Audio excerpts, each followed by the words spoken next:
a little too. It was a little too comfy for me. I don't know. And obviously the character is supposed to be like comfortable saying it. So like whatever, but man, I was still just kind of like, "Ooh, buddy, Kylo Ren, why you doing this to me?" Oh man. All right, we are recording on all platforms, live on YouTube. All right, y'all ready? Let's do it. All right, 3, 2, 1. Welcome to the One Take Podcast, episode 91. 91, guys.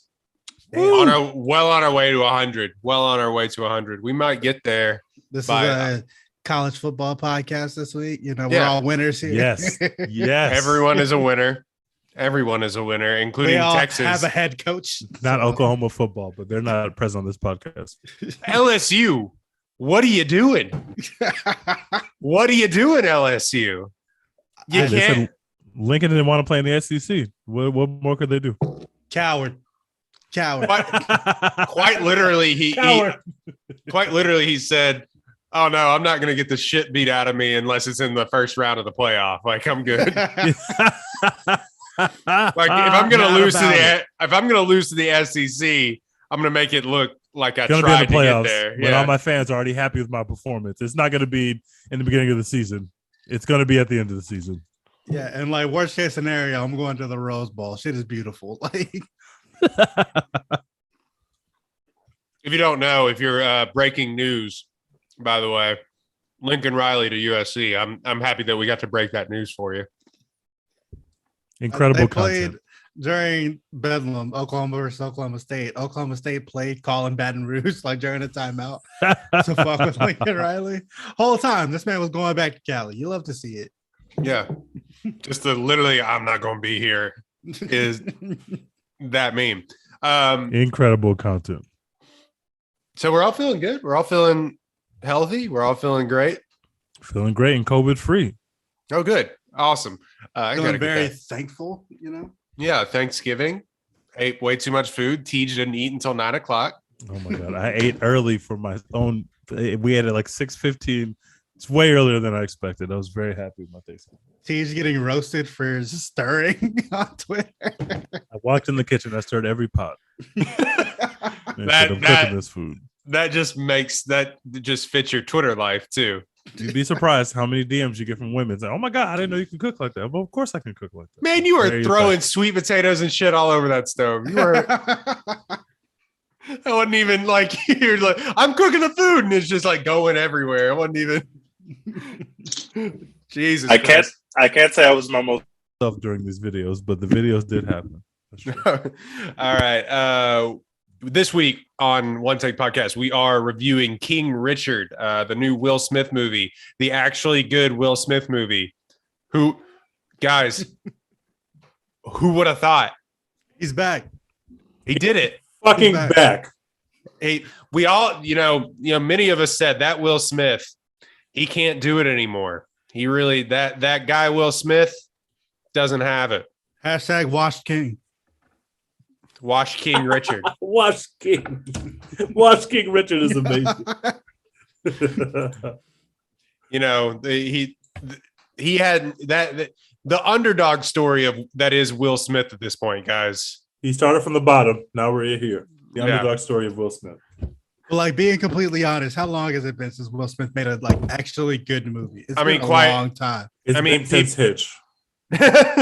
And even Hitch didn't have that great of ratings. I can probably tell you we've gone over this bit before on Will Smith's career, and of course, this is always going to be a career Will Smith career retrospective podcast because he's currently doing that in the media. By the way, so I need him to cancel all further interviews and let the work speak for itself. I don't want to hear another soundbite from Will Smith about his personal life. Not ever again. I got so sick of having sex with women. Oh, really? Will, please give us less information. Doing the book tour with the Oscar campaign is going horribly for my guy. It's too much. He thought he was ready. He wasn't ready. It's too much. Okay, so he was the last two movies actually that he made before this were certified fresh on Rotten Tomatoes. Bad Boys for Life and Spies in Disguise, the animated movie.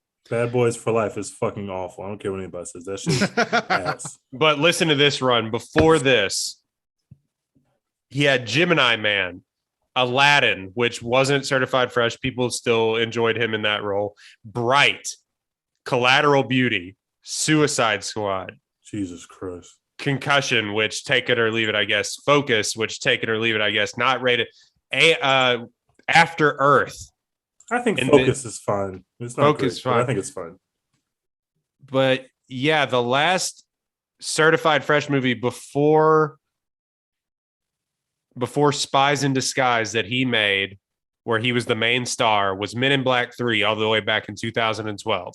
That's insane. It's been almost 10 years. Especially also Men in Black 3 is not good. So Yeah. it's the run he's been on has been abysmal. I was waiting for Will Smith to give us another banger performance, and I think that he did it, man. This is good. This movie's really good. Well, let's get right into it. King Richard came out just a little while ago. PG-13, a little long, 2 hours 24 minutes.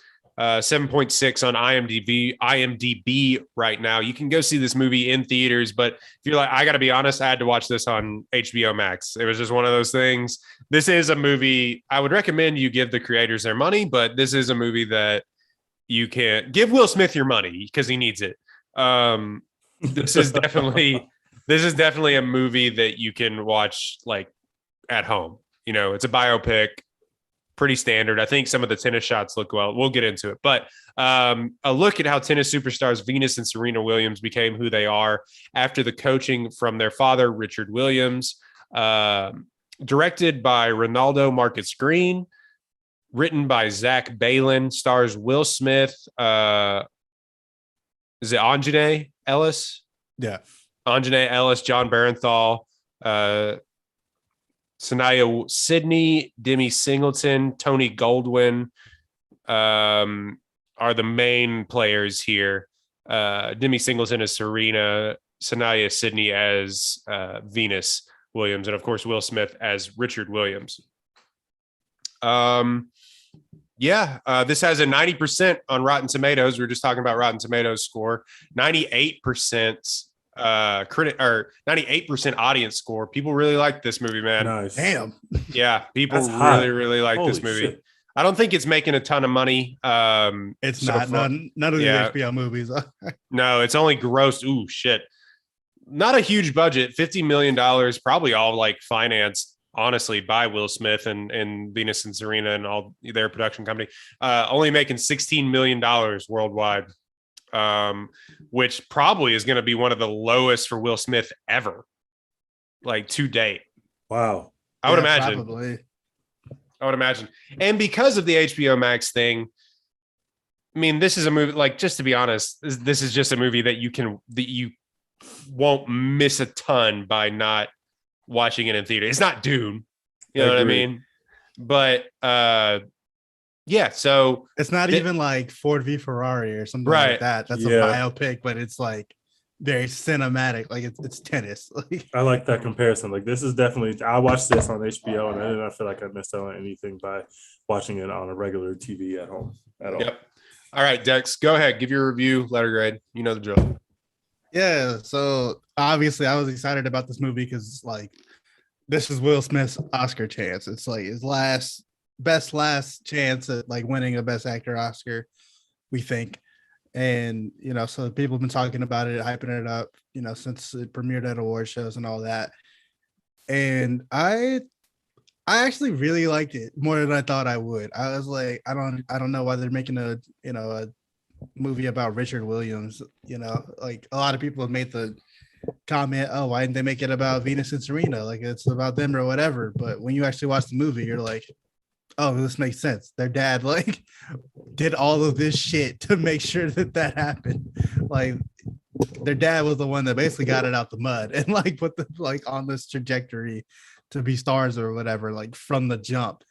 And it's a very it's an insane story when you really Wild called shot by that guy. when you really take it all in, it's Extreme. insane. And I thought Will Smith did a great job, and that like especially came through at the end when they like show clips of Richard Williams talking, Mhm. like the actual Richard Williams. You're like, holy shit, Will Smith sounded just like that guy. I thought it was a bit. It almost, if you don't know what the real Richard Williams looks, sounds, and acts like, it feels kind of like a caricature of a person almost. His performance. Yeah, And it then- feels like a character of like a southern like Shreveport, Louisiana black man. You're like, okay, he like makes him sound. He doesn't make him sound stupid, but he makes him sound, very like cartoonishly southern. And then you hear him talking, you're like, wait a minute, like this is Yeah. spot on. yeah. So yeah, I thought Will Smith's performance was great. We'll see if he actually gets his Oscar. There's a lot of stuff to come out still in that race, so we can like chime in on it. But I thought the movie itself was actually really good. I thought the story was paced well. Like you meet the family and like they're doing all this like training and like they're in the hood and like you get all that aspect of it. And then as he's like trying to move up and like get them in front of all these random rich white people who can make a tennis career, you're like you like keep getting there and like getting pushed back, like something happens or whatever, and like all of that I really enjoyed. The tennis matches themselves could have been a little bit shorter, like the climactic match or whatever with the Spanish woman, I forget what her name is, whoever it is at the end, like, that Venus plays. It's like went on a little too long because you're basically just watching a tennis match. And like Tennis, Loki, tennis long as shit. They never talk about the pace of play in tennis. yeah, I love tennis that he is- said you're basically watching a tennis match. You are actually watching a tennis match. I mean, it's not yeah, a real like match, it, but, it like stopped being a movie at that point, and you're like just watching a tennis match. And I was like, okay, I appreciate this, but I'm good, bro. And especially like if you already know what happens, like in the real life tennis match, like this is kind of boring. Like I already know where this is going. I'm watching. We know what became of Venus Williams. Yeah, Yeah. like there's that, but like if the specific tennis match, like if you already know what happens in that tennis match, you're like, okay, I'm watching like an old tennis match on my DVR from like 1994. Like this is it. Like we could have cut this a little bit, but other than that, I thought the movie was really good. I thought Ajay Ellis actually gave a great performance Mhm. and kind of unheralded as the mother. I forget her name. I think she has two names or like used a fake name at some point in the movie. Anyway, thought she gave a great performance. I thought that Oracene, Brandy Williams. and the Venus and Serena, I thought they were great, and the time that they got in the movie. But yeah, I really liked it overall. On like one of the weird choices that I was like caught off guard by, they don't really acknowledge their older sister at all. Like she's in the movie, but like she was very like infamously murdered like in LA, like in the early Shot 2000s. and, shot and killed, right? Yeah, and it was Yep. like a very dramatic thing, and she's in the movie, but they like, it's like don't. it's like a gang shootout too. Like it was very relevant to parts of the plot. Yeah. I felt like at least. And they just never really acknowledged that, and I thought that was weird. There wasn't even like a in loving memory like in the credits or anything. At least not the beginning of the credits. Maybe it was at the end. I didn't stay till the end, but I thought like they could have done more to acknowledge her because she's like in the movie. But other than that, I really liked it, and I give it an A-.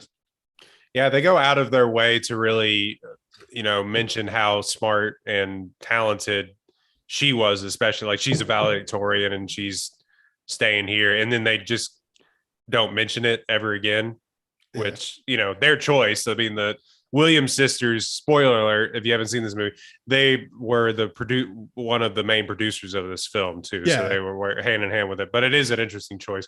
Tej, go ahead. Wait, Dex, did you give it a letter? A-. Also an A-. I love this movie, but I expected to love it. This is just such a cool story, kind of ripe for the telling. And I felt like they did a really good job of playing on certain aspects of the movie that people like, the parts of the story that people remember. I watched it, had the pleasure of watching it with my family. So obviously my parents who are older than me and younger cousins and my nieces and nephews. So there was a good number of generations in my living room. My grandma was there. So we're watching this movie, which my family absolutely loved. And some people in the room remember certain aspects of the story that other people in the room don't remember. So I actually did not remember whether Venus won the last match, although I could tell by the way it was set up that she was going to lose the match. But I thought they did a really good job of the way that they shot it and the way that they kind of drew it out. I'm the opposite of Dex. I really like the way they did tennis in this movie. I actually said out loud, I like tennis, so maybe I'm biased, but I actually said out loud, I like the way tennis looks on film. Like, I wish that there were more tennis movies. I would love to go watch more tennis movies. I thought they did a good job of playing on the fact that most people watching this movie aren't going to remember the specifics of this match because we just assume that Venus is going to win because we're watching a movie and the good guy always wins. So I think they did a really good job of setting it up so that she's obviously winning. But then when the bathroom break happens, it's pretty clear she's going to lose the match, or they wouldn't have put the bathroom break in the movie. That's not the bathroom break, but the Hollywood. It's some BS that they did that, but it's some Hollywood stuff because not only was like, I don't want to be that guy, but it's like Michael Jordan didn't make varsity. Yeah, Michael Jordan did make varsity when he was a freshman. Yes. Like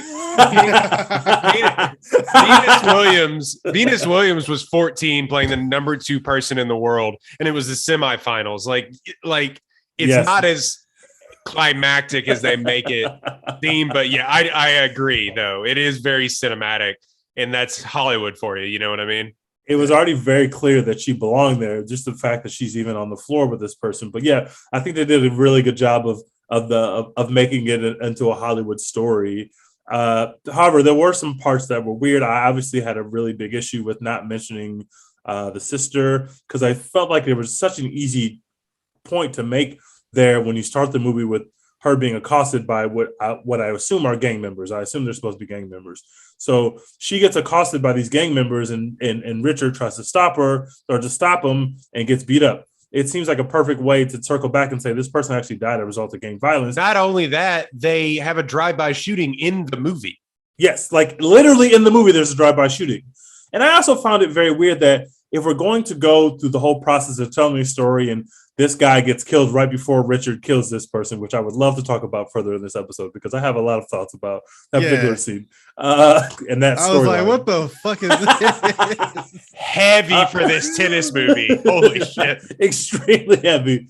But I feel like if you're going to go through the whole process, they literally show when they are going to move to Florida with the coach, and they say everybody's coming except for Yatunda, the oldest sister, because her life's here.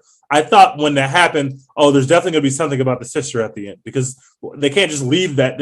That's the last you hear of this person is they're staying in Compton because their whole life is here. Was she not in the stands for the final match? Was she? Sorry. You're right. She was. She's not acknowledged, but she's there. Yeah. But I thought it was so weird to mention specifically that the whole family's moving to Orlando except for her and then not circle back and close out her story. I found that to be a really weird choice. And I found the whole gang violence storyline where they're obsessed with the sister to be very clunky. We did not need this storyline in this movie. They don't even close it out. I hated the addition of it. I didn't need it at all. Other than that, I thought the movie was incredibly well done. I thought Will Smith did an incredible job. Even before, I had already seen interviews of King Richard or Richard Williams, so I kind of had a sense of what his cadence was like and what he sounded like.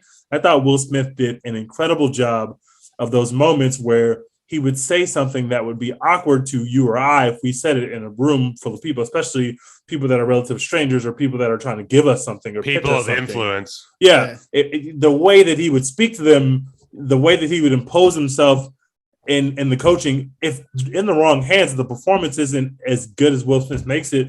You don't walk away from those moments feeling like you're on his side. It's very easy to show that in a way that makes us feel like this guy's being a dickhead. Why is he being so rude to people? But instead, the whole time, me and my whole family are like, I understand him. I get him. Every time, I love the scene where the reporter is asking all the questions and he gets on the reporters like, don't question her confidence. She said something with confidence. And every time you ask her another question, you are inherently questioning her confidence. You might not realize that's what you're doing, but you are so galled by the fact that she could have said this kind of confidence that you keep asking the same question over and over again. I love that scene. It made perfect sense because that's what happened to these people. Nobody thought that they were going to do this. Not only did they look different, she comes out of that last match with beads on, which isn't how it happened in real life. She didn't wear the beads for the first time in that match. She had already worn the beads in the previous matches, but for the movie's sake, you have to have this big moment where they wear the beats. That's what we all remember.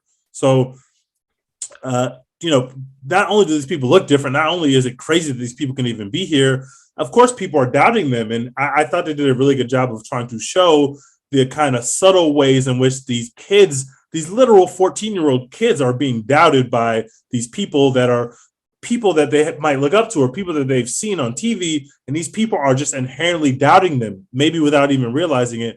I thought they did a really good job of drawing that out and making you feel always on his side, even though sometimes he's an asshole. Sometimes he's very overbearing with his kids. Sometimes he's just wrong. Sometimes he's just like, no, that's not the right decision. But you're still with him because you see the vision. And that is something that you only get with the performance. If the performance isn't there, you don't walk away feeling that way. So I really enjoyed it. I'd give it an A-. And I'm really happy that I watched it with my family because I kind of got different perspectives. My niece is 6. I think she had barely heard of Venus Williams. Like she might have heard of Venus Williams before. So she had no idea where the story was going at all. She had no idea. And watching her react to it was just really cool. So I enjoyed it. I mean, he literally like goes up to like the guy that's about to give him like a sponsorship and like pay for their coaches. Is like, I'm glad you all took your hoods off before you came into the club. Like, goddamn, like it's like they're trying to give you money, bro. Yeah, exactly. So yeah, for me, there were a lot of times where I was like, oh yeah, he's an asshole. Like, yeah, sure. Like, yeah, you are being a dickhead. Like, yeah, but like when he's like, oh, we didn't tell you we're not playing juniors, bro. I was like, oh, like, you fucking what? Like we had a whole negotiation. You just failed to mention the fact that we're not playing juniors. You didn't tell me that until I moved you here. Yeah, like, bro, so I'm paying for your house. I would have drove off. Like I'm gone. Like, I mean, what I liked most about this story and is that there's more nuance to it because if given in the wrong hand, like, is this guy like a Bobby Jack or not a Bobby Jackson, Michael Jackson's dad? Like, is he? Say that again. Joe Jackson. Sorry. Yeah. Bobby Jackson, the 3-point specialist, Bobby Jackson.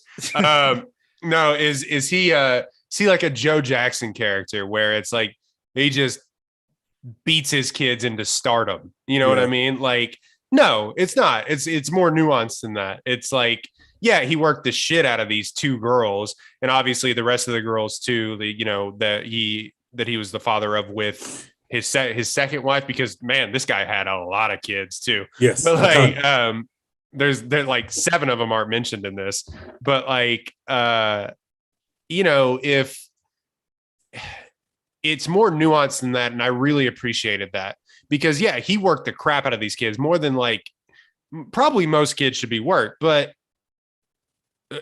Venus and Serena aren't complaining and it's their story to tell. True. So it's just like, I really appreciated the nuance in that because it was really interesting because like you said, sometimes he's just wrong, sometimes he's just wrong and like not having her play for like a long time. Like that's probably not the move. You know what I mean? It worked. Like, how are we going to tell Richard Williams what to do when all this worked? It's like the Kanye thing. Like what would I have done if I didn't win?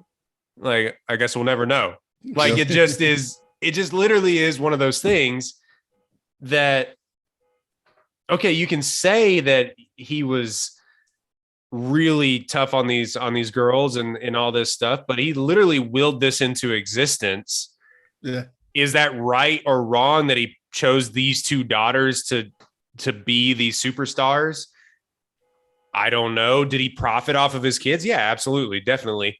But like, he also went out of his way to make sure, I love the nuance. Like he went out of his way to make sure that they had a childhood, that they were in school, that they were making good grades and all that stuff. And I didn't know that. So like, I could have come away from this movie thinking like this guy was like a Joe Jackson character or name a shitty dad, like of any sort of star. You know what I mean? There's been a billion of them in history. Marvin Gaye's dad is pretty bad. Well, yeah. Even Beyonce's dad, it's like, relax, bro. Like, what are we doing? Like, name Britney Spears death. Just go down the line. Yeah. Name somebody. Like it usually there's like a parent behind it that's like, oh, you're awful. Normally, like if you get child stardom, and especially in tennis, nobody talks about how much money is in tennis. So much money. Like if you're not playing golf or soccer, you better be playing tennis. Like nobody's or baseball, but yes. Yeah, well, it takes like 80 years to like make that kind of money. Like Carlos Correa is 27. He's not going to see half the money that Serena Williams is going to see. like it just is. It is bananas that he willed this into existence, and right, wrong, whatever. But the Williams sisters, it was their story to tell, and I like the way that they told it with nuance. But that also, like you said, Teach, comes off in there in Will Smith's performance. And Caitlin, my wife, said it best. She's like, it's really interesting. I came away from that movie not thinking, oh, that's Will Smith, because that's what we do. That's what we usually do. It's Will Smith. It's Will Smith doing the Will Smith thing in this Will Smith movie, and we go to the movies to see Will Smith. It's like we go to the movies to see Matt Damon, but Will Smith has a certain thing and a charm that still comes out in this performance, but it's such a good embodiment of who that guy is, especially like Dex, like you said, if once you see the end of the movie, you're like, oh, his physicality, like he's slumped over, he's got like kind of like a hunchback, and he's kind of just walking, like waddling and all this stuff. It's good. It's very, very good. Will he get the Oscar nomination? I think he probably will. Will he win? I don't know. He's definitely getting nominated. I haven't seen enough of the field yet, but he's 100% getting nominated. We can say that on this podcast right now. Breaking news: Will Smith will be nominated for Best Actor this year. That's how good this performance is. Mortal lock of the century is that he will. Yes. They want to give Will Smith an award so fucking bad because Will Smith is great. And you might be surprised to know, or you might not be surprised to know, that Will Smith doesn't have a long history of being up for Oscars because of the kind of movies that he makes. And now he's had Oscars, 2 nominations. He's been nominated for Ali, which is an Oscar movie. This is clear cut Oscar movie. Like classic this is an Oscar movie. It's like 3 hours long. This is an Oscar movie, and you can tell this was made with the intention to put Will Smith in a moment where the camera's on Will Smith about 98% of the time. The only time you don't see him is when you see the little girls playing tennis, and then we go right back to Will Smith. So he's on screen a lot of the time. This is clearly an Oscar profile kind of picture. He's going to be nominated for this for sure. And they love Will Smith. And who doesn't love Will Smith? White people love Will Smith. Everybody loves Will Smith. So they're going to love having him at the Oscars and doing all the interviews. Like, he's going to be nominated for sure. Yeah, everybody, like, Will Smith is going to all the Critics' Choice Award banquets and like dinners and shit like that, and they're all gonna fucking love him because it's Will Smith. He's like one of the best. You have him on your talk show, and he's gonna steal the room for sure and tell an 18-minute anecdote that of when I was making Bad Boys 3, and and just like all that. Please shit. don't tell any stories about that film. Well, tell us about Bad Boys 1. But yeah, at the the fucking Gotham Awards or whatever in New York City, it's gonna be a bunch of famous people in a room. Like, they've all got their separate tables or whatever with their studio reps and all this other shit. There's gonna be Will Smith there. All the critics are going to the Will Smith table to listen to Will Smith talk about shit. That's just what it is. Because he's a movie star. Not only is I don't blame them. I would be at the Will Smith table too. And not to go too inside baseball, but this is quite literally how Oscars are won. People are campaigning for them. We don't see it or recognize it unless you're a movie industry nerd like the three of us and we care about the Oscars as much. But it's very easy to see when someone is running for an Oscar. You're not just given an Oscar. You work for the Oscar, and I don't just mean the work that you're doing on the movie set. These people campaign for these things, and Will Smith is absolutely campaigning for this Oscar. They give a vote to everyone that is in the Film Industry Academy, and Dame Judi Dench ain't watching 18 movies to see the best performance of the year. Not to single her out, but she's old and she's white and she's British. She ain't watching King Richard. So like, so like, it is what it is. Like that's how it's won. Is like These people are getting swag bags from Netflix and like random shit sent to their like shitty New York and LA apartments all the time. yeah. And But Will they're Smith is taking selfies with their kids. Yeah. And My they're gonna kid go loves to a you and dinner so and so. and see Will Smith. He's gonna tell them stories about being the Fresh Prince of Bel Air. And Exactly. They're gonna be like, this guy deserves an Oscar. Oh, I remember Bad Boys 1. Tell me about Carlton. Tell my 13-year-old kid about Men in Black. I just showed it to him. He Yeah. loves it. Tell him all about it. Oh my God. Independence Day. No, this is definitely his best performance since like Pursuit of Happiness, which there's a lot of that in this as well. I think it's kind of a mixture of his two Oscar performances, if we're being honest. But Me like too. there's a lot of that in this. And I just think it's very nuanced, and there's not a lot of huge like swings in this. There's definitely some like Hollywood moments where he goes to Serena, is like, you're gonna be the best of all time. Like, come on, man. Like we know. I'm sure that he said exactly Venus will be number one, but you will be the GOAT. I'm sure that is a word for word what he actually said in real life. Yeah, just fucking chilling in an empty like tennis arena. Yeah. Just like, yeah, you're gonna be the GOAT. I know it. Yeah, exactly. So don't you worry. Hold your head up high. You're gonna be the highest earning women's tennis player of all time because I said so. Yeah, the whole beginning kind of drive-by scene. The only part that I found interesting really about that, other than how shocking it was that this lets you know how like you're not in a normal Will Smith movie because he gets his ass beat like a couple times. Yes. Like a couple times. Like he's just kind of a down on his luck sort of dude that's trying to make something happen. And we've seen 1,000 of these movies, but something about it is always shocking when you see a guy that's known for these action roles and stuff just get kicked in the face. You're just like, all right. This like, is a perfect point. A little different.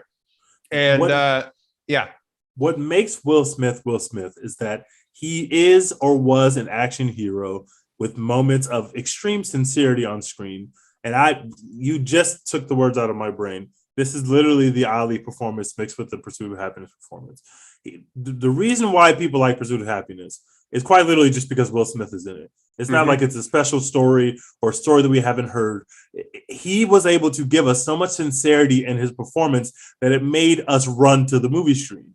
So this is what you're getting with this film, which is just objectively a really amazing and cool story. And now we got Will Smith at the center of it, and we see him, and when we see him generally, we see an action hero. So it means a lot to see him just like get his ass kicked by some dudes and not even put up a fight, because this is not just Richard Williams. This is Will Smith. This is an action hero. This is the guy who's in Independence Day just getting the shit kicked out of him by 3 random ass dudes at a park. And like, you have to, it elicits a certain emotion from you because we can trade on the fact that you all know who Will Smith is and you know what he's done. And now he's just getting his ass kicked in a weird looking sweatsuit from the 80s or 90s, I guess.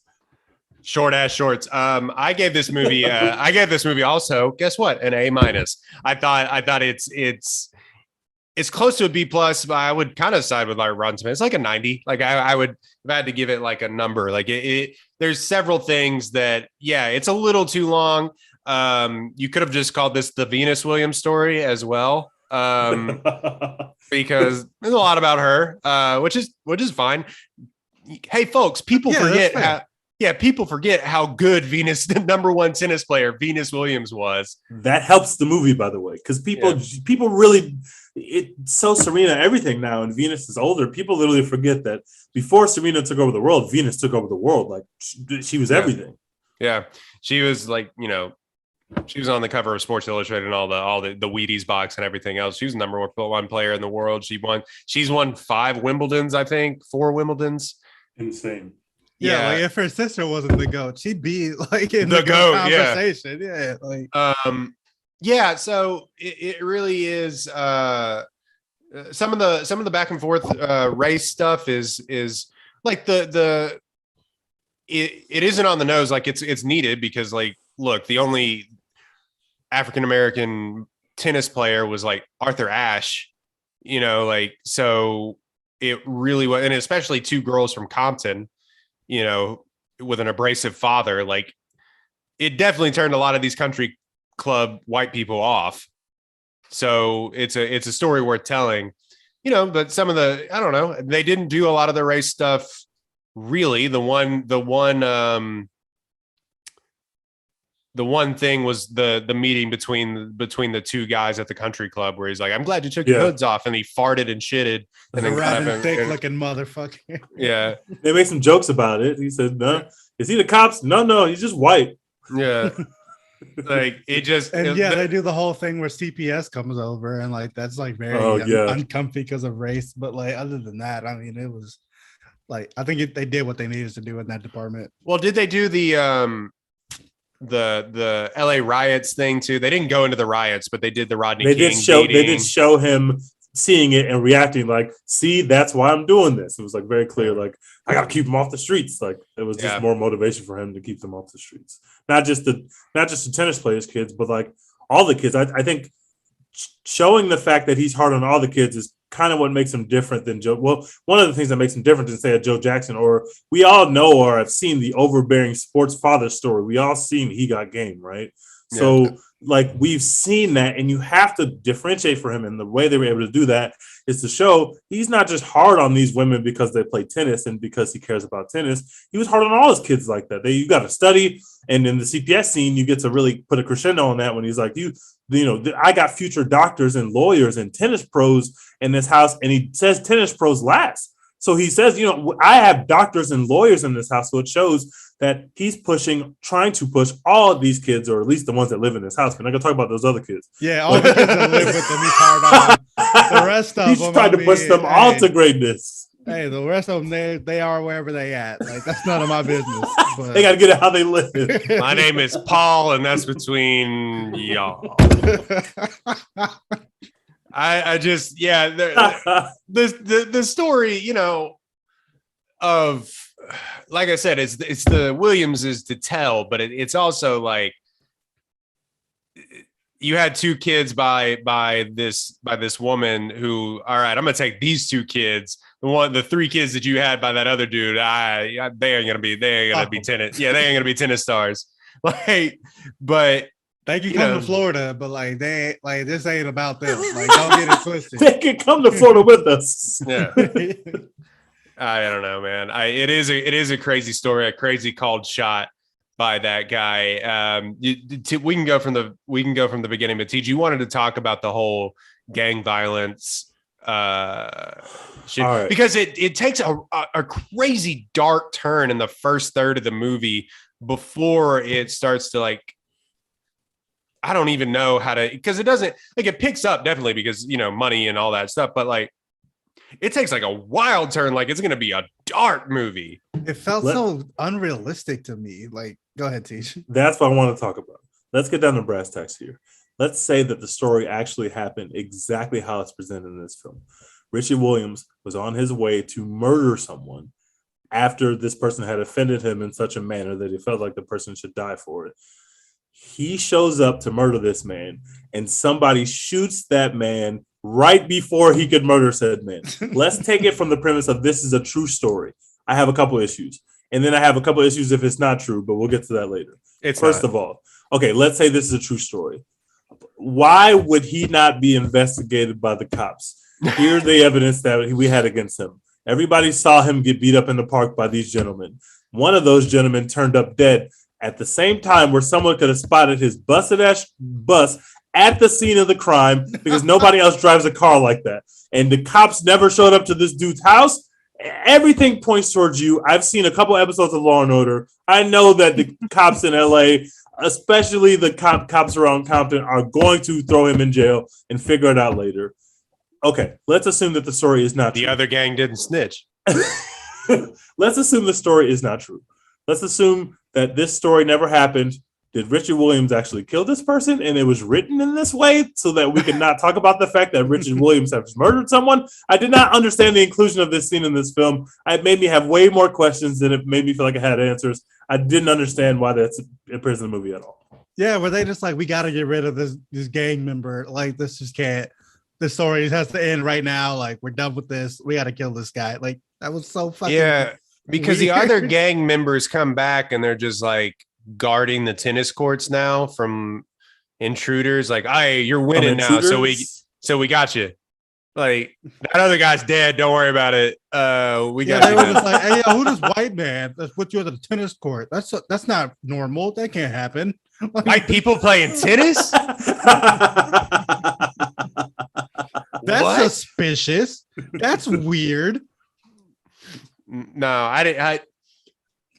Maybe it's some sort of like, oh, it's never worth it. Like, people will get theirs, I guess, sort of thing. Like, Or is it just like this is or like, how lucky is Richard Williams that like he wished death upon somebody and it happened? Like, what? all my enemies shall die? Like, Those who is it trespass just like against. this is just, you know, how fucking wild it is in Compton. They're from Compton and, you know, people die every day. Like, is that what they're going for? I don't know. It was so fucking weird. And it took me out of the movie for a second because it was like, this feels just utterly ridiculous and like Hollywood. And I feel like they're trying to tell a mostly true story. So why would they do that? Like, throw in this very randomly, like obviously fake thing? I didn't like that. Weird I don't know. choice. Yeah, I don't know. Especially because what we know about their personal life and their sister later on, like Extremely in real weird life. choice, man. I do not understand why they did that. Yeah, I don't know. All the side characters I think were really great. I think like you said, Dex, the underrated person in this movie is the woman that plays their mom. And you know, she gets her moment in the kitchen and stuff, and I really like that scene, and that's what made me. Not like that. She actually like That phrase has a that you moment, just used. and she happens to be in the kitchen. The way Yeah. that you phrased that. Shit. The way in which that was phrased. Yikes. She There- gets a moment in the kitchen. There is a scene where her and Richard Williams are in the kitchen, and she is making a sandwich, but quite literally. Oh my God. Good Lord. Anyway, she gets her moment where she gets to like call him out for basically being scared and afraid to like, you know, take the next step, which that's what I thought was really nuanced about it too, because it's like, all, you know, this guy's uber confident and everything, but she sees right through it. Like all of his failed businesses, all his stuff, like he's afraid that she'll get beat and she'll fail and they won't get what they've come to do. You know what I mean? And Also I called really him out like for being an asshole, controlling Yeah, asshole, sure. which Yes, he was yes. also the same as well. gas. Let's also not get it twisted. Richard Williams, not the best husband either. Like, Mhm. you know what I mean? Like very gaslighty in this movie. And they do a pretty good job of that. Like very gaslighty, very overbearing, very controlling, you know, nearly leaves his kids like on the side of the road. Like, no matter what you think, like, come on, What the man. hell was that about? That didn't like the neighborhood I would be leaving my kids to teach them a lesson. That didn't Three look like where I would leave my minutes, kids. I'm gonna Yeah. try to walk the streets to get home in Compton. I'm trying to get my kids out the hood, but I'm gonna make you walk through the hood real quick just to show you, like, you want some bullshit. What? Yeah. So she gets her moment where she calls him out, and I really enjoyed that scene though, because you know it is very much like clip this for best supporting actress contention, but it was I don't know, it was really good. Yeah, that scene was really well done because like that could have felt like, you know, something they added in later after they saw like some early criticism of the movie and they were like, oh, we got to let people know that we know that Richard is an asshole and like we remember that he has other kids. Like this is that scene where we're just gonna like throw all that in there or whatever. But she gives such a good performance that it never feels that way. You feel like it's like a genuinely good like part of the movie that's like important and makes sense and like it's been building to that. Like, she is like, you don't get all the credit for this. Like, I'm out here coaching these kids too. Like, they're putting in a hell of, like, obviously they're putting in a bunch of work. Like, we're all putting in work for this. She We're got all an like sitting extended here coaching dreaming this scene. shit. Yeah. Like, I appreciate like how they did that, because it definitely could have felt just like they're like, oh, we gotta, check these boxes so that, like, detractors from this movie get off our ass. But it didn't feel that way at all to me. I mean, Richard Williams is the one that's literally like in the Tennis Hall of Fame. Like, he is credited for all of this, but like, it did a good job, I think, of actually including, like, man, these are two of her kids too. Like, these are her two kids too. Like, she had to work a couple jobs. She went and trained with him too. She it does go out of the way to, like, I changed her stance and I did all this, but it like you got to include that stuff. Otherwise it like feels disingenuous. Yeah. It doesn't feel true. Just like, the movie's called King Richard, but it's never just like, oh yeah, Richard was just the greatest guy ever all the time. And, he shit roses and all this other stuff. Like, no, it's like, he kind of sucks sometimes, but he was mostly right. Like, he mostly knew what the fuck he was doing. Like, obviously it worked. So, I thought the movie did really well, like, to tell their story and to give us kind of all of it. I think that's the kind of nuance that you can get when the people who lived it are involved with the storytelling. And I know that's not always possible. Sometimes we're telling stories that maybe nobody's alive to help tell, but to the extent that people are alive and you're trying to tell their story, it just makes sense to have them around in some capacity, because you have to be able to bring that stuff out. And if you are just writing about something that you didn't really experience, maybe you wouldn't realize how much of a role characters like the mother played in this whole thing. Maybe you just imagine she was just like a regular mom, as opposed to, I'm out there running around coaching y'all doing the same thing. I'm not just a passenger on the train. It really does make the movie feel more real and more whole than the typical biopic, because it feels like there's some touches around the edges of the movie that make you really show that we've really tried to consider everything and everybody that was involved in this and exactly how it might have felt. And that comes through in the movie. This is also a weird movie. Like, we were talking kind of, making fun of the Kurt Warner movie that's going to come out, mostly because it looks like ass, but like it like Kurt Warner is just like a dude that you see on TV. Like, Venus and Serena Williams, like, Richard Williams is still very much alive. You know what I mean? Kurt Warner won a Super Bowl, and I know that you guys don't remember when Kurt Warner won the Super Bowl, but I do. But that movie still looks like trash. But I don't want to minimize Kurt Warner. He did win a Super Bowl after he was bagging groceries, and white people love that story. That shit was everywhere. I don't want to minimize Kurt Warner either. It's an amazing story. I just want to, like Royden said, he's just a dude you see on TV all the time. Like any given weekend, he might say some just absolutely wild shit that makes you like hate Kurt Warner. It's definitely a possibility. He's on live television every fucking week. Like, he seems like a nice man, but one day he might just up and say some of the most foul shit you've ever heard in your life. And you got to be like, okay, well, I got to throw the Kurt Warner movie in the trash. Kurt Warner sucks. Isn't this the case with every biopic that we make about a person who is alive? Yeah. Sabrina could say some wild shit tomorrow, too. Sabrina could come out and be like Shuri and start saying the vaccine is bad. She can do that tomorrow. Yeah, she could, but she's not like on TV all the time talking to us. Like, there's still some separation there. Like, there's a little bit of mystique. There's like open door Architectural Digest interviews that you can go watch with Serena Williams. She's just like married to the Reddit guy. Like, it's just like it's just a weird movie that you can that you get to also write about yourself. Like, yeah, it's their story to tell. They were there. They should be able to do that if you have the opportunity. But it's just like, they're all just 40. You know, it's always weird to me to like, oh, these biopics about these people. Like Richard Williams, I mean, he's like in his 80s, I think now, but he's still very much around. Yeah, this feels like a movie that came out. Like, if you didn't know who Richard Williams was before this, you would watch this movie and assume he was dead. Like, yeah, it's like Ray, like he died a year before. Yeah, you would assume that he was dead, like when this movie came out. But nah, my man is still going. They say he's probably not gonna watch the movie, which like I doubt, but you know, that's what they say. But you know what I thought watching this movie? I thought Man, there's a universe out there where this guy could have turned into LeVar Ball, except for if LeVar Ball was right about literally everything from the beginning. This guy could have been if LeVar Ball had come out and said, I think Lonzo's going to be the greatest personal player of all time, and then his brother's going to be the greatest player of all time, and then his other brother's going to be the greatest player of all time, and it actually happened.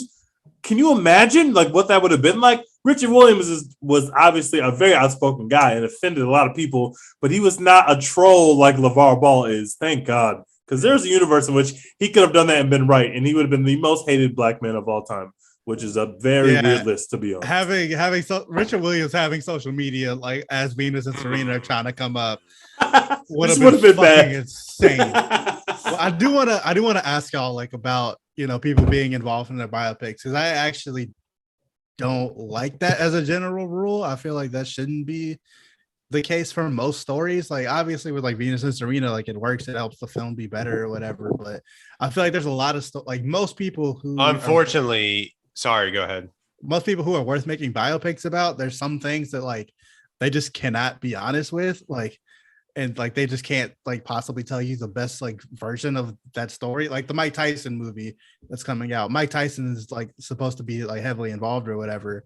But like Mike Tyson's not going to be honest about like his rape situation like from back in the day, like we can't do that, He's going to honestly delete that from the movie and it won't even come up. Yeah, so it's like we can't like because I don't know what you're talking about. We can't tell like the honest version of like. I mean, he says he didn't do it. I guess we don't actually know, but like he was convicted of like raping someone, and so like we can't accurately tell that in the movie that's like under your control or whatever, like that kind of thing. I'm always like, I would rather you just not.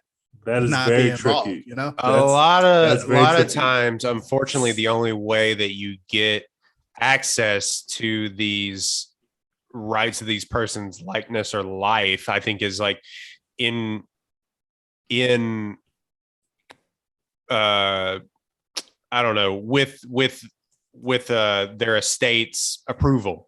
And so I think like you see where it goes wrong too, because it's like like the Freddie Mercury story sponsored by Queen, you know what I mean? Yeah. Like that, or, and I think like Johnny Cash is fine, but we've seen Elvis done 1,000 different ways, not like never great always, Why do they make biopics about Elvis? Why?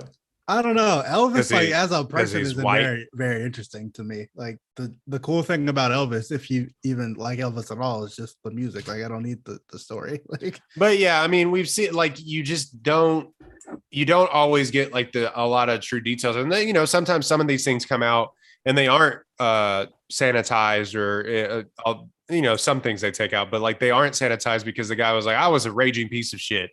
Here's what my rage, like I felt like the Elton John story Rocket Man did a really good job of that because he was honest, and obviously Elton John was involved in that movie, so like I sometimes the person is honest, but a lot of the times the only way that you get that is with the estate's participation in the movie. Otherwise, but sometimes you get movies that aren't great, like I call it, the Freddie Mercury story sponsored by Queen. So we have to decide what we want, right? Because with Dex, it makes a very great point. However, when they make the One Take podcast feature film in 10 years, and they have to get Dex's permission to use his life rights, are you just going to decline to be involved and just let somebody else go tell your story without you knowing anything about it? You're just going to walk into a movie theater one day and see them potentially slandering you or saying shit about you that you're like, holy shit, how did this happen? I can't just let I don't even know this person. I can't just let you write a movie about me.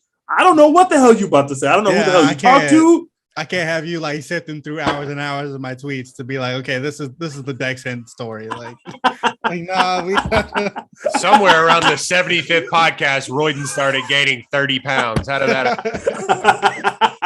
Hey.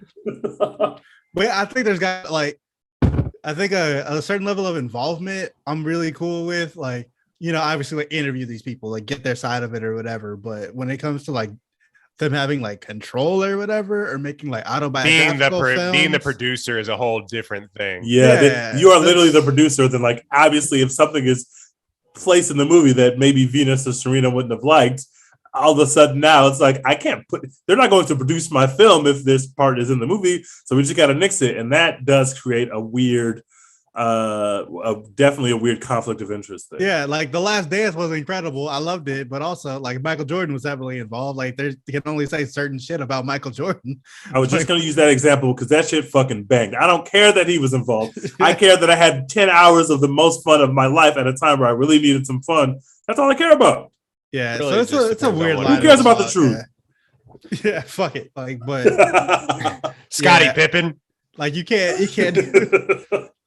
do House of Gucci, like, and you got to talk to Patricia about like her involvement or whatever and make sure she clears everything. She said she didn't murder that guy. Like, come on, like we can't involve you. Yeah. And they make But whatever yeah, it's, stupid ass like Joe Exotic thing. He's gonna be like, I never actually ever did that, and you just gonna be like, all right. Yeah. So it's a hard line to walk, but I think they did it well in this movie. Like it's real, like it's not really their story, it's their dad's story, which I think kind of helps them. And we can talk about that too. Like there were a lot of critics, most of them white, who were like, "Oh my god, why is this movie about Richard Williams hell and not was that about about? Venus and Serena? How are you like taking away their agency and their like own success or whatever?" It's like, fam, like, did you look at the credits? They once? made this movie. Did you literally look at the credits like just one time? The Venus and Serena Williams, PGA, and I think another sister was involved too. Yeah, like how are you? Have you not seen any of the like interviews they done like about this movie? Like, how are you thinking that 81 was like taking something away from them? Come on, man. I mean, Richard Williams is literally like a tennis Hall of Famer. Like I mean, granted, is that off the backs of his daughters actually becoming these people? Yeah, sure. But like he did it. You know what I mean? It is such a weird kind of line to toe, but I think it's a story. I think it's definitely a story worth telling, especially like some of the stuff, anecdotes like he gives in the movie about like him being beaten by white people in Shreveport, Louisiana, and like his story and all that stuff. Now, I think it's just compelling. Like it just is like literally because we The thing know about his dad was horrifying. Hearing somebody say that to their kid is just like, oh my!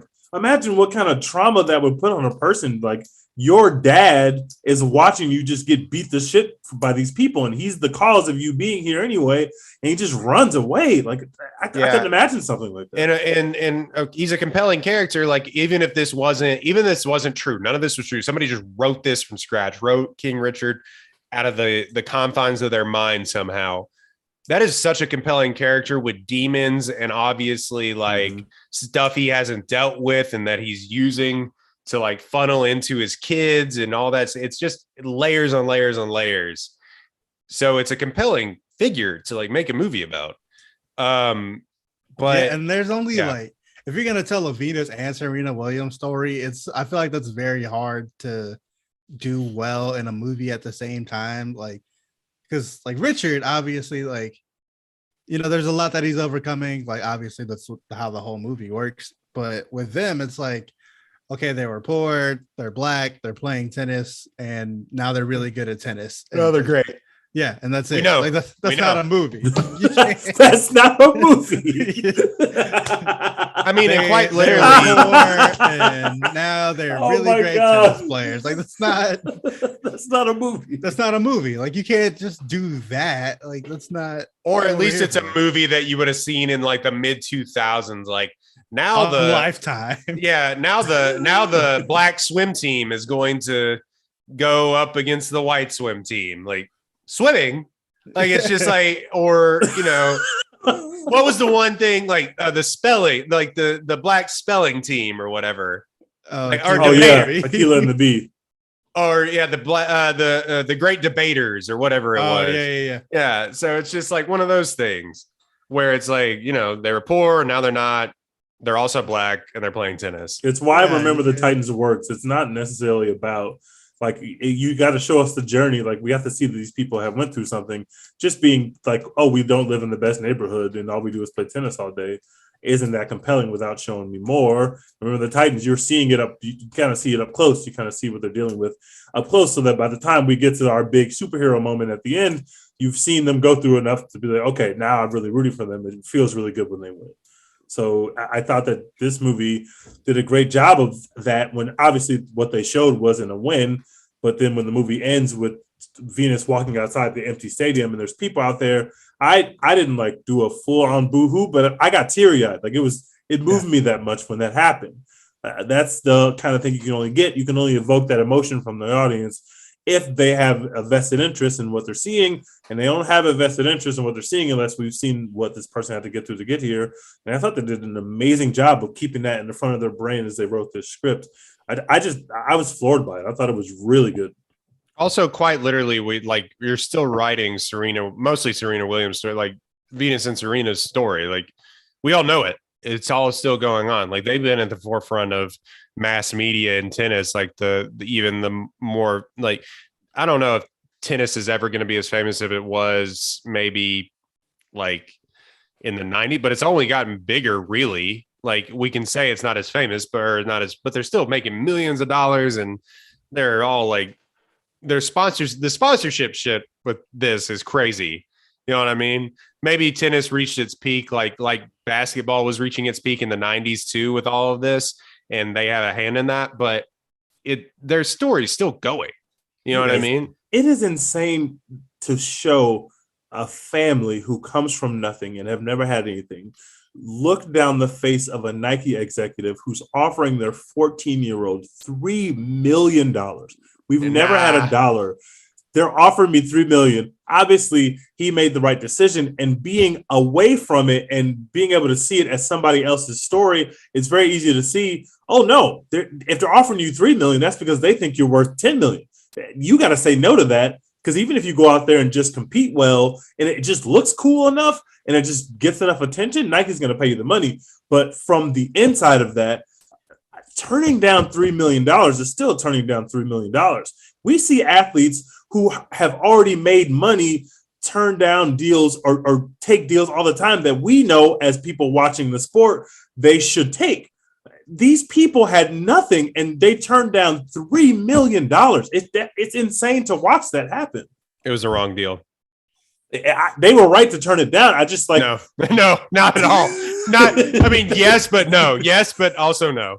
It's just also, you can put yourself in that position. You can turn down $3 million when somebody else is paying for all your housing and food and shit anyway. That's true too. That's true. Like, if they were still in, like, if they were in their living room in Compton and like turning that down, that's different. But, like, also, that tennis coach, which I thought was a really, funny, different performance from John Barenthal than he's like normally playing. Love John Barenthal in this movie and in everything. That tennis coach, he gets 15%. He had to be like, God damn it. Oh, you could kind of see him like keeping it together, but like, I'm going to make a ton of money. Please, let's we are literally gambling right now. Let's walk away from the table while we're hot. And he kind of see the intro struggle of like, I do believe in this student, but also like, oh my God, like, how do we keep gambling this hot hand that we have? He did a great job with this performance. I also loved who plays the first coach that he fires. Tony Goldwyn. He also did a great job. They both Scandal. Fitz. Oh, that was Fitz. Every time I see him, I'm like, oh shit! Like, he was fucking Olivia Pope. I knew him from somewhere. I'm like, I know this tall white man. The interactions between he and the two coaches were golden too, because you could just see on both those dudes' faces how annoying he was. Like, God, dude, you're like, yes, you're right. Your girls are prodigies. Can we figure that out? Can we put that to the test? That'd be great if we could make some money off of this, because in tennis, you can literally just start making money when you're like 10. Like, you can just start. It doesn't matter. Like there's no rules, whatever. I ended up like, when I was like looking up stuff again for this movie, because I saw it like when it first came out, so it's been a little bit and I haven't watched it again since, but I was like looking up some of the other tennis players that are in it, and I fell in like this Wikipedia hole of, like the highest career earnings from women's tennis, and like Serena Williams is up by like 50 million. Number two. Like, Serena Williams has made 94.5 million. Venus has made 42 million, and then third is Maria Sharapova at like, who doesn't even play tennis anymore. Yeah, and like looking at all these names. Wait, like, how did do you these just say people- Maria Sharapova made $38.7 million? Yes, like from How? tennis prize money, not even from like endorsement deals, just like. But she never tournament won anything. prize money. She won $38 million worth, apparently. Being white is a Chico. That is insane. And, No disrespect to that woman, but come on, bro. Number 5 on this list is a name that I haven't thought about in a long time, and like tells you kind of the gap between like Venus and Serena and like all the other people that they tried to make stars in tennis. Caroline Wozniacki made $35 million playing tennis. That's insane. No one's thought about Caroline Wozniacki in years. Yeah. That's It really goes to show how profitable they are on like Serena, obviously, like she has the most titles, I think, but she doesn't have anywhere close to like the most wins. Like she's like 5th on the list or something like that. But like, you know, it really does show how profitable and like they just are. They're just like money making gods, both her and her sister. And the fact that these tennis coaches knew that, they knew the story was great, and they were just like, hey, can we start like making some money off of this? You can start making some money off of it. And it was just like, no. It's like you had to be gritting your teeth, especially what's Macy, I guess, Macy, yeah. It just, you know, he's like, I'm paying for your house. And he says it in the movie too. He's like, hey, who's paying for that house? And Richard Williams goes, oh, you're better than that. Don't do that. You're like, better than that. I will do that. I'm not better than that. I will admit right here, I'm not better than that. I'm not better. I'm paying for your car. I paid you to live here. You are on my staff. I'm paying you to be on my staff. And you still say I work for you, bitch. Like, you're driving my having to golf keep it cart together around my tennis like facility. Like, get the fuck out of here. You know how they Every keep it time together you because get- they were literally like he knew, they all knew that they were stars. Like they just knew, which is crazy to think. Every time you get upset, just go look at Venus's right forearm or Serena's backswing and just say, it'll be worth it in the end. Woosa, I'm not going to get angry. I'm sure he had to do that a lot because obviously people could see, now these girls, if we could make this work, they're going to destroy tennis. The way that they filmed the scenes with all the juniors where Venus and Serena are literally destroying these little white girls was incredible content. She was 63-0. She was destroying the way that they showed this on the screen. The difference in talent between the two sides, they found the prissiest little white girls they could find to play these parts because those white girls were getting smoked. It was insane to watch them get smoked like that. I thought it was great. I thought the scenes of showing the affluent other parents, or the affluent parents, and the wife getting so frustrated. I was like, that's very funny. That has to be the same feeling that like country club people when like Tiger Woods started coming up. They're like, God, man, this motherfucker. Like if Tiger Woods wasn't such a horrible person and a crazy sex addict, his movie would have been some fucking fire. But also, his dad is like Joe Jackson. His dad is very different. His dad was very different, bro. This also could be like he's come to, Tiger Woods has come to grips with his dad or come to term, maybe like he's come to term. I'll watch that movie. But yeah, this could be what was his dad's name? Woods. What was his? Earl? Was it Earl? It was Earl Woods. Yeah. So this could have been his, like that story too, but it worked out and they all have like great things to say because I mean, also, like I said, it's nuanced. They just made sure like we're going to Disneyland or we're going to Disney World, they're not going to play because I want them to have like a childhood, which is commendable, I guess. But, you also got them practicing out in the rain at like 10 o'clock at night. So I don't know. If Tiger Woods made a movie about his dad, it would have a very different tone. Extremely different tone. Yeah, and like speaking of like all the white affluent kids or whatever, like this story, it's great because it worked out. But like if it's one of those like just random white kids who like their parents has them out in the rain, like practice tennis or whatever, or like even in Texas, like bringing it back local, like all these kids who are like, oh yeah, my kid's gonna be a star quarterback, so I'm sending him every fucking camp, and he's like doing nothing but throwing drills all the fucking time or whatever, and their kid like turns out to be Tate Martell, like It's not like a very bad movie. I was gonna say Very Spencer different. Rattler, but I like Tate Martell better. The Yeah. Johnny Manziel story is going to be fire. That's all I got to say. That's only because he turned out good, but I do want to see the story of an extremely swaggerless failure quarterback like Tate Martell. I would love to watch this film. Just to be like the crescendo of the movie is just constant failure and transfer requests. I'm in. Well, I'm we've totally all seen in. it. We've all seen it play out in real life. He was part of that QB1 show that the creator of Friday Night Lights made. Oh, that's right. Paul Berg Yeah. made, where they literally like went to high schools and followed these like 17-year-olds around with cameras, like as a reality show. And he was like one of the first ones that ever did it, if I remember correctly. Did any of those kids end up being good? I don't know. Because I know Spencer Rattler was on it. Tate Martell was on it before he was, but like That kid, there's like the kid, the Florida State kid who was number one in his class. Was And, Kyler Murray on it? The Kyler Murray was on that show? I don't know. Maybe. That's just like that kid that from Last Chance U, who he was number one quarterback in the country, went to Florida State, Yeah. ended up transferring, and then was the Last Chance U quarterback, and then got back into D1, but you just never like saw him again. Like he Tate Martell did. You just never saw him play. Tate Martell. becoming like the manager at an enterprise, rent a car. Like At the end of the movie. Insurance salesman Tate Martell. Oh my god. Tate Martell gets a real estate license. Doesn't pass the test. He has to take it again. Tate Martell, Jake Fromm, Tavon Bowers, Justin Fields, Okay, shout out. Real Mitchell, Sam Hartman, Spencer Rattler, Lance Gendry, and Nick Scalzo. So they got one NFL quarterback who's like not a starter yet, but Those numbers make sense. I guess that's Yeah. that's a good hit rate as we could have expected. yeah, Jake Fromm, he had his moment at Georgia. Didn't He's in the NFL. He's back up to Josh Allen. He's never going to play, but he's there. No, I don't know, man. The white affluence scene is really, really, really funny to me because it's just like, oh, are you kidding? They don't even have Nikes on. It's just it's always funny.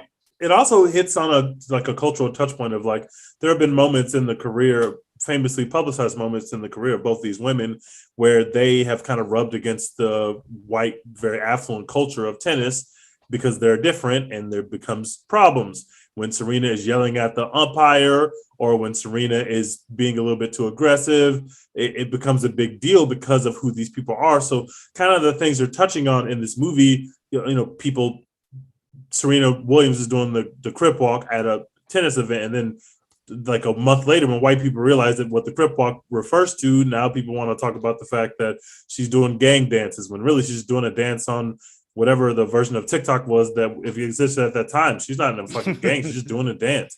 But they have moments like that throughout their careers where their blackness and the culture of them kind of clashes with the affluent culture of these white tennis people who are very rich and snobby. So I really appreciated the fact that you see like, yeah, this has been happening since the beginning. It was probably even much worse. And as time passes, hopefully it gets a little better. But in the 80s, nobody had seen niggas play tennis before. So it was just like misunderstandings that would happen. It not like tennis is one of those sports literally like golf usually. I mean, golf even you have a little bit more access to, but tennis is really one of those sports where you normally start from affluence. Like it isn't soccer. Like somebody found Messi playing in like at 12, and like that kid's going to be great. Or it's not like, like I said, Carlos Correa, like growing up swinging hammers in Puerto Rico, before he got to a baseball academy. It isn't one of those sports. I think it was Andrew Jones, literally in the Dominican Republic, like got his swing from like swinging a sledgehammer. Like that's how hard he swung. Like that. I think that may be an urban legend, but yeah, it's just like, it isn't one of those. The barrier to entry is a lot higher than some of these sports. So I'd argue the barrier to entry to any professional sport is near impossible, but like, barrier, it's like, it's gotta be high, just like by necessity, but the barrier to entry to tennis, I feel like you have to start at a certain place for most things. because you get these trainers that then get you into these tournaments that then get Yep. you sponsors. You know what I mean? You normally have to pay for these trainers. Like you don't, unless you're an absolute goddamn prodigy, like these girls were, you aren't getting them for free. And so Richard Williams basically like being a door-to-door salesman of his, this sounds bad, of his kids. Like, but it is true. Like, hey, check out this videotape. Yeah, check out this brochure. Like it's weird. Like That it was is so great. Very, very strange. Yes. Yeah. So And don't know. I can't blame them for being like, nah, bro. Like, Uh, nah, man, I'm good. Like that dude, I don't think they even gave him a name, but the dude who was like, if I had a dollar for every, like father who thinks their kid's gonna be great, I'd be a rich man. And he's like, same pretty rich. He's like, yeah. yeah. And I love that because this guy probably hears something like this once a week. Hey, my kid's gonna be the next big thing. At some point, you just stop listening. Like, shut up, people. Like, your kids are probably just normal. Like, and all of a sudden, somebody comes and they meet it, and it turns out to be true. It has to be. Oh shit, he was right. Yeah. Yeah, it's like getting freezing cold take like the one time that you have a bad prediction. This man is probably like coach of legends, and that's why Richard Williams was all on him, but he missed on these two random people, and now I'm the idiot in the movie. I did say there's like 70 little white girls that are now in their 40s that are just like, yeah, I got my ass beat by Venus Williams in California. You wouldn't even believe. Like, yeah, it's just funny to me. Those are some of my favorite stories. Like Bomani Jones does that on his podcast from time to time, where a lot of people talk about like playing future pro athletes when they're like in high school or whatever. There was a time when like my cousin when like we were playing Beaumont Ozan when they were rocking and rolling in the early 2000s with Kendrick Perkins. He said it wasn't even fair. Like it just like you had to play. It was just like a bunch of white kids in Livingston, Texas had to go play Beaumont Ozan. They just like scored like 50. Like, it just, I One played of my, against TJ Ford in high school, and I will not talk about that shit. experience. One of my older cousins, he played against Monte Ellis in high school. oh God. He talks about that shit like Monte Ellis is a superhero. You would think Monte Ellis was the greatest basketball player of all time. Hearing my cousin talk about playing him in high school. Well, look, Monte Ellis dropped 40 in the pros. So like like in high school, you're probably like, what is going on? In high school, he was like, this man, like, he was barely even like acknowledging that we were also on the court. He was just kind of doing whatever that he wanted to, just shooting from everywhere. Yeah. It's like falling out of bounds and shit. Like, there's no reason to fade away. It's not like I can defend a shot. Like, he's just doing it because he could, just switching it every time. Like, ball never touched the rim once. Like, Oh, that has to feel so incredible. Like, that has to feel so incredible. Like, Pro athletes are not the same as regular humans, and it shows itself extremely early. If you ever are playing against TJ Ford, it was like a joke. It was literally like, there's nothing that we can do with this guy. There's literally nothing. He's like a superhuman. That shows itself in basketball too. Like, there's a bit a comedian does about Zion Williamson in high school. You can go find it on YouTube. It's just, he said it's like the best palate cleanser for racial violence is watching Zion Williamson dominate these 5'9" white kids at these private schools. Random South Carolina Some of that video some of those videos are snuff films. Like the kind of talent that Zion is playing against, it is criminal what he was doing. Not to those even kids. close. Like everybody knew he was better than everybody, but he wasn't even playing close to the same competition. Like he wasn't even playing like other great prospects. You know what I mean? He was playing like Darren, who got out of math class. He was playing dudes that now are managers at Dairy Queens. Like he was like, it wasn't fair that he was doing that to them. You know what other sport that doesn't you rarely see it in like local media or anything, but a sport that real quick that other players are better than you to the biggest degree is baseball, where they're just like, oh, he was throwing 98 in high school. Like he had 28 strikeouts. Like it's just like, how's that even possible? It just like, was. this guy was drafted by the Detroit Tigers. I just go to school here. Yeah. I just go to school here. Just trying to graduate, man. I just happen to live in this area. Like it wasn't even like, Yeah. Like you can maybe mess around and hit a couple threes in a basketball game. You're never touching Nolan Ryan in high school. Like it just wasn't going to happen. Like, yeah, it like just, when you're playing against Monte Ellis or whatever, like you're going to score some points. You're not going to win the game, but like, you know, your team is going to do something. But yeah, it's fucking Max Scherzer in high school over there. Like you're done. Like, everybody go home. there was a story like that about Bryce Harper where he was in middle school or something, and he got back from a tournament. He's from Las Vegas. He got back from a tournament. He was out of state or something. He came back and his mom asked him, "Hey, how'd you do?" He was kind of distraught. He said, "Oh, I did all right. I did fine." And that was the end of the conversation. Well, his coach called his parents, said, "Hey, how's Bryce doing? Did he tell you how good he did on Saturday?" He said, "No." He said he kind of felt bad about it. He said, "What? He went 7 for 7 with 6 home runs." And the one he didn't hit out was a double. He said he was mad because he didn't hit 7 home runs. He was just like, oh, he's a different kind of person. It's like just a different dude. You know what I mean? We played Alex Caruso at A&M Consolidated. And this dude literally scored like 35 and he took off from like the free throw line and dunked on us. So it's like, oh, this is Jesus. like little Alex Caruso running around out there now bald, like his hair was receding and everything in high school. And he just was like, yeah, I'm just going to dunk on these people. This is a different sort of thing. Are you even seeing dudes who like aren't professional athletes? They're just like D1, like basketball players or whatever. Like Baylor players, they would come through like our gym. We called it the Slick. And like we'd all just be in there shooting, and then like fucking Brady Heslop shows up, and it's like, Yeah, it looks like Brady Heslop can't dribble when he's dribbling against other D1 athletes.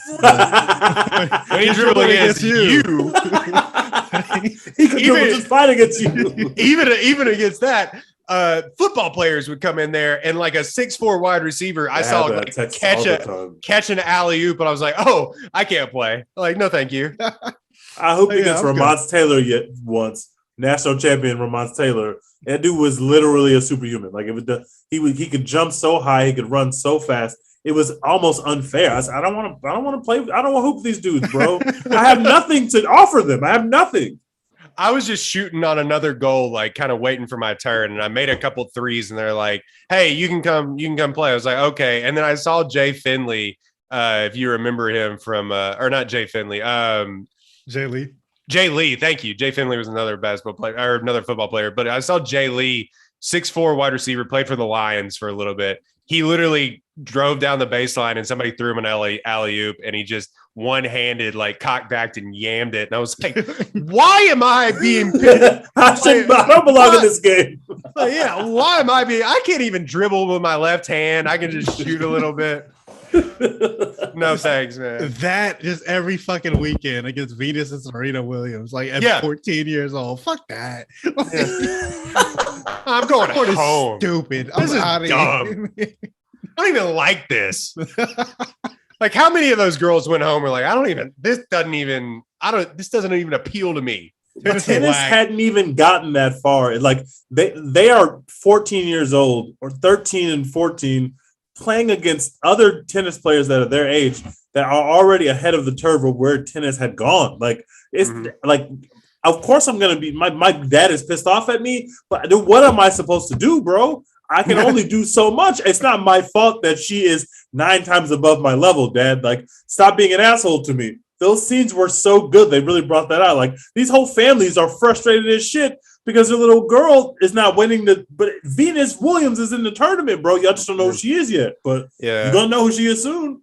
The discourse also surrounding them about being bigger, faster, stronger than everyone else is also like, they didn't touch on it in this movie, but it is an interesting part of story as well. It's terrible discourse, but that is an interesting bit of their story that just doesn't really get touched in this, because, when they go pro, she's 14 playing like 18, 19, 20 year olds. Like, of course she's not bigger, she's not bigger and stronger than them, but she's better than them and might be bigger and stronger than some of them. But like, obviously when they're 14, they are, I mean, Serena is extremely strong. She's just physically dominating people with a tennis racket, which is insane because you use maybe a little bit of your strength to hit a tennis ball, but if you use too much of your strength, the ball is going to go everywhere. And to have that kind of grace and also that strength, and I'm sure it was like a snuff film. She was just dominating people's children at all levels, all across LA, and white people were sick about it. I'm sure it was nasty out there. I just want to know how many parents have gone back and been like, "Yeah, I was a little hard on you. That was Serena." That was literally Serena. I'm sorry. I'm so sorry. I was a bit of. I didn't know. I didn't realize who you were playing. I had a long day at work that day. I didn't know who you were playing against. I didn't know. I'm sorry. Okay, I was yelling at you to like give more effort, but like, how much could you have done? She's 63-0, Mom. Yeah. Give me a fucking break. Oh, I'm gonna be the one. That's the ultimate. Me? But Mom, everyone failed the test in school. But Mom, it's Serena. I would have been pissed if I was the kid. I was like, "Don't talk to me. You put me out there against that.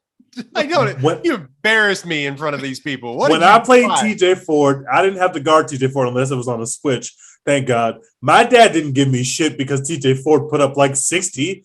It wasn't my fault, one, but also two, my dad quickly realized, there's nothing that y'all can do with this man. I can't be that mad at you. You're doing your best. It's just, that guy TJ Ford was like it was like God came down to a basketball court for me. I didn't know what to do. That's exactly how my little brother, he played football. Like, his season's over now. He's a senior in high school. But their last game was against Katy High School, which, like, if you don't know, Katy High School, they fucking run the state, basically. Like 5 times basically state champions. They win, like, the state championships all the time. And my high school has never beaten them in our entire, like, 20-year history of existing, because it's just not going to happen. And so, like, our last game of the year was against them. And they got fucking waxed. It was like 63-17 or whatever. And like, where my parents upset that my little brother couldn't block these like future like D1 athletes. Nah, they were like, it'd be like that. Like, it's Katy. Look, sometimes you win some, sometimes you lose some. A lot of the times you lose some. This is just like this. All the time you lose them to Katy. Yeah. Like, it just is what it is. This is just move on to the next week. It's fine. Yeah. My little brother was literally like, if you're gonna come to games, just come to our second to last one. Don't even bother with coming to the game. It's not gonna be a good time. My brother had a story like that where he played offensive line too for Little Livingston High School, and they went to go play like Nederland or Port Neches or something like that. And there was like a 5-star recruit defensive lineman that was going to Texas A&M, and they're like, "All right, y'all got to double team him." And he said it didn't even matter. He said it was just like where he was just like, it didn't even matter. He was just like, we would try to get over there, he'd already be through us. Like, it was just wasn't even playing the same sport. Just overmatched high school children, like just getting out of algebra class and then having to block fucking Von Miller. Clowney. Like, can you imagine having to block Von Miller and you're just like a sophomore dude who kind of hangs out with the skaters and like also plays football on the side? I gotta block Von Miller? What? I failed geometry test today and I had a block. I'm having a terrible day. And on top of that, like in this movie, your parents are going to yell at you like when you'll never win state. Well, yeah. Especially if you just go to like just any public high school and it's just like, I just happen to live over here. Like I do anything for this. I just happen to live over here. I happen to live in the vicinity of this future all-pro. Like if you go to like fucking IMG Academy or whatever and you're playing against like future stars, like you chose that for yourself. Okay, cool. Well, like, yeah, my little brother just happened to live here. Like near this high school. Now I gotta fucking try and tackle fucking Andy Dalton. Like, come on. Man. Like, Oh man. That's just so funny. Football is the funniest sport because there was a tweet thread of like, said college football is a great sport because most of the time the matchups are even, but occasionally you'll get somebody that is going to be a future Hall of Famer versus a tax attorney. And that's where the magic happens. Most of our athletes go pro in something other than sports. Yeah. Somebody said they played Deion Sanders or something. We still talk. They said that we still talk about how bad he did us or something like that. Like, just I wish I could find that. If I find that thread, I'll let you know. But I love this topic. But final thoughts on this movie. Anything you want to change? Anything you would have done besides like the scene that we talked about? The shootout scene. Yeah, drive by. So Other than that weird story arc, I really enjoyed it. I wouldn't change anything. Yeah, I wouldn't change anything. I do just have a question though. I haven't been able to find an answer. At what point did Rick Macy stop getting his 15%? Because that was hella lucrative. What a great if it went question. on long enough. I think he was his coach. He was their coach for a long time. So And yeah, I looked it up. He also coached like Maria Sharapova and like a couple like Andy Roddick. Like that man rolling in it. yeah. He timed his shit right. Like, Yeah. I mean, he ain't hurting for much. It was Dragonfly Jones said college football is great because every guy on the field is the best football player to come out of his high school in years or perhaps ever. But then you get a matchup where one of the guys is a future 9-time Pro Bowler and the other guy is a future litigation attorney. And that's where the magic happens. shout incredible out to Dragonfly Jones. We're going to have to get him on the pod one of these days. He's Oh, great, yeah. man. He said, "Oh yeah, I got a amazing. buddy. I met him. I got a buddy I who's can a get him. corporate recruiter who had to try to tackle Melvin Gordon in college." Oh man. Actually, one of the guys that I work at a corporate recruiting firm now. One of the guys who used to work there, his name was DJ Harper. He used to play running back at Boise State. He had like a cup of coffee in the league, basically, like a bunch of training camp invites. And he talks about like all that shit all the time, just like how fucking hard it is, like being one of the guys that's not gonna make the NFL roster at a training camp. Like, and you're a running back, so it's just like a bunch of dudes who are like trying to prove themselves by Hitting like, the shit out of you. hitting the shit out of you, just knocking shit out of you every fucking day. And you're like, bro, I just had my knee like surgically repaired 8 times. Like I'm just trying to make it, man. Like I don't need all This is my favorite one in this thread, and then we'll move on to best dad's draft. My buddy got blistered by a future Pro Bowler. I went to his advisor's office as soon as their hours opened, said he skipped breakfast to wait and discussed taking school more seriously. Damn. I would too. Yeah. Oh man, that's a great love that thread. All right. We will do best dad's draft after this ad break from Apollo Houston. I'm gonna pause this. Great Teach, draft entertain the topic. folks. Great draft topic. This is going to be incredible. But I hope that y'all realize that when you say great dads, they do not have to be good fathers. They just have to be great representations of fathers on TV. Because some of my dads that I have on my list are horrible dads, but they're still amazing. Okay, I can respect that.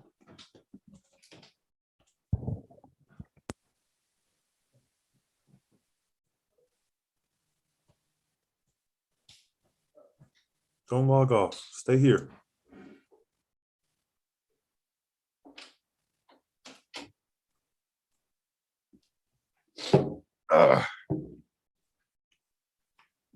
Best dads. This could go any way possible.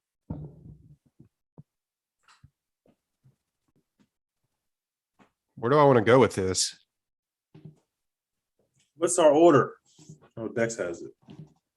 Does Dex have it? I'll do it. Let's go. Right, Dex, teach. Royden, Dex, Teej.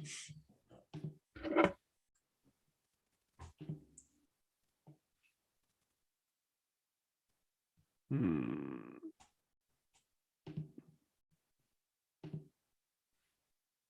Hmm. What's Michael Jordan's dad's name? Is his name Jeffrey? Because isn't Michael Jeffrey? I could be wrong about that. I don't remember. Are these dads from movies or just best dads generally? Best or great dads. Great best dads in general.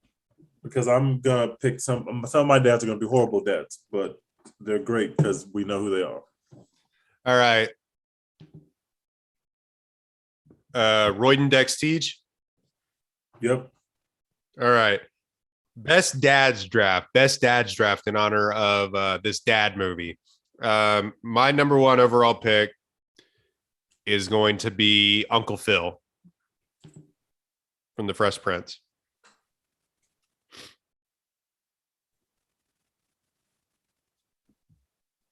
Dex, your mic is off. Uncle Phil coming to the pool hall to save their asses is one of my favorite episodes of television ever. Like, Yeah. every time that shit was on Nick at Night, I was like, I am fucking riveted. I am sitting here watching this shit start to finish. Like, I'm hyped that this shit is back on. Like, Yeah. Uncle Phil, legend in the game. And also the how come he don't want me, man? Yeah. Great scene. Great scene. R.I.P. Dex, second pick. Wait, didn't Dex just pick? How is he picking again? No, Oh. that was right. No, I picked Uncle Phil. Oh, you picked Uncle Phil. Okay, got it. Good pick. So I'm gonna go with shit. Mm. Shit. I'm gonna take Carl Winslow. Just because, like, he was just trying to be a good man. That's all. Family Matters, a little overrated as a show, but Carl Winslow, not overrated as a dad. Just a really nice guy. Just trying to do the best he could for his children, and getting rid of Urkel. I think Urkel was an asshole, and that Carl Winslow was right in trying to get rid of him when he could. That scene. Carl Winslow confronts bad cops, comes up on YouTube every time. Yeah, well. For my first pick, I'm picking Darth Vader. Darth What? Vader is the greatest father of all time. Darth Vader. Darth Vader, if you look at it from his perspective, fuck them What? kids, including my own kids. And maybe Luke was wrong. Maybe Luke's a little asshole, and like maybe he's just let me have my way. So like I'm going with Darth Vader because maybe Luke just has bad vibes, and nobody ever considers that when they watch these movies. You ever consider that Luke just had bad vibes? Yeah, nobody ever it's thinks about it very from possible. Darth Vader's perspective. So I'm excited for them to tell Darth Vader's story from his perspective because he's awesome. Darth Vader, number one pick for dad draft for me. I mean, he did cut off his child's hand. Yeah, because he's a badass. My second pick Kid had is it John. coming. My second pick is John McClane, greatest movie dad of all time. That's fair. He treats his kids like shit. He's out there fighting crime, and he cares about his job way more than he cares about his kids. But they brought his kids into the Die Hard series, and it wasn't the worst thing that ever happened. They weren't the best movies, but they were entertaining enough. Long live Bruce Willis and John McClane, the greatest movie dad of all time. Man, that man hated his family life. That dude would have rather been jumping out of buildings than going to actual Christmas with his kids. Justin Long is his son, and his daughter was another hot white girl. I don't remember who she was. Justin Long wasn't his son in that movie. Yes, he was. No, he wasn't. No. Who was the son? His son was in like a later movie, but his daughter was in that movie, and Justin Long is like a computer nerd that falls. in love Oh, with that's his right. daughter. Justin Long is like the love interest of the daughter. That's Yeah. true. All right, so for me, I'm gonna take Mufasa. From Great Lion choice. King. Even in Terrible. death, my man was like, "Hey, Terrible choice. Got. hey, you know." God, Even in God. death, my man was still dropping gems. Got giving caught lacking. bars. He got caught lacking, bro. Nah, and put bro. Simba in danger. Simba got caught lacking. Mufasa had to save his ass. Oh, this is also true. Yeah, and like even after being dead for like a decade, my man came back in the sky and was like, "Hey, you got this shit." And Simba had that shit. So My next pick is God, Good one. Father God. Feels like you got a lot of value there in that from that pick Yeah, in this. From in this Passion round. of the Christ. yeah. Oh my God! Please. That one. Yeah, absolutely. Yeah, he sacrificed his kid. That's way worse than what Darth Vader did. Is it? Facts. But Yes. for humanity, though. Yeah, that doesn't make it better. I mean, Jesus did get caught lacking. Oh my God! This podcast is being canceled. This podcast is going to be canceled. Judas spun the block, got it back in blood. Got it back in blood. Oh my God. Quite literally. Oh, Jesus. Well, yeah. Oh my God! Oh my Is that God. actually we your have to stop. pick? No, it is. It's God. Okay. It's Father God, Daddy God for some of you, for some of the weirdos that pray at church camp. My next pick is Hank Hill from King of the Hill. Oh God damn it! That was literally my choice. Damn it, Bobby. Love Hank Hill. By the way, incredible. The meme going around of Bobby going in the Texas Longhorn gear going, why does it feel like I want to die? Please stop. This is my least favorite meme ever. I don't respect that meme. But I do love King of the Hill, the amazing show, but fuck that meme. Oh, I'm about to bust. All right.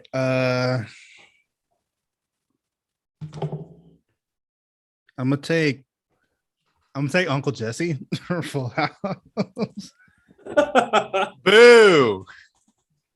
I'm sorry. I am the stupid American who loves both Full House and Fuller House and like enjoys. Oh, them you both like Fuller? thoroughly. You like that? Fuller House is so MAGA, dude. Hey, let's calm down.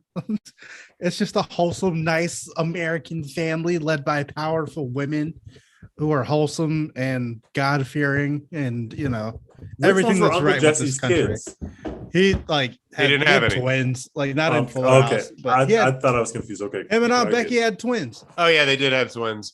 Oh, Twin you're boys. gonna say the dude married to Aunt Becky is like a great dad? Okay.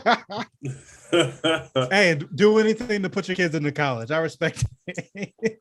Yeah, we could go William H. Macy and actually make it really literal. But yeah, Uncle Jesse. Teach.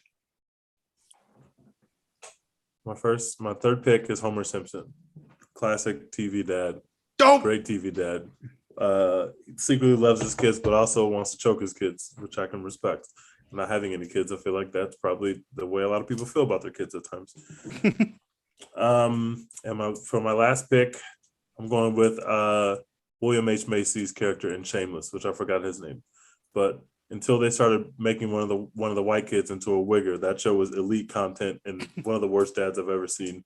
Incredible content for about 5 seasons, which is not an easy thing to do. I gave up on the show after the wigger storyline started, but I had a really, really fun time for about 5 seasons, which is not an easy thing to accomplish. So, That show is so bat shit crazy. That guy, some of those moments are brutal. The things that he did to his kids, man. Some of it is so brutal. It's so insane and bad. It's just My mean-spirited show.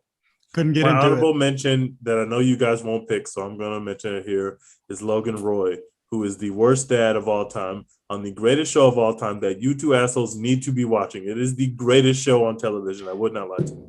You already got me watching Insecure, which I'm thoroughly into, by the way. Let's go. I gotta watch that as soon as we're done with this podcast. So I'm gonna say Liam Neeson's character in Taken. Hell yeah. Because gotta get her back.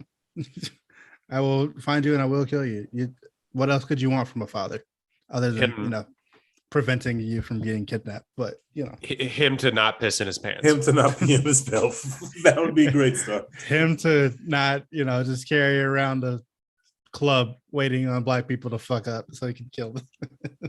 That too. Just an insane choice to tell us that, just unprompted. Like no one was asking questions about this. You didn't have to do that. No one asked you. That's fine. No one asked. But hey, I gotta tell you this thing. No. It's fine. But really, I need to tell you something racist. My next pick is James Madison, Wow. father of the Constitution. James Madison Constitution from don't even Hamilton. slap like that. Huh? Tej, have you even read as a lawyer, have you even read the Constitution? Unfortunately, many times, but the Constitution does not slap. Have you even read the Constitution, Tej? You even know what you're talking about? James Madison, father of the Constitution. Otherwise, we'd be one of those unfree countries like Switzerland.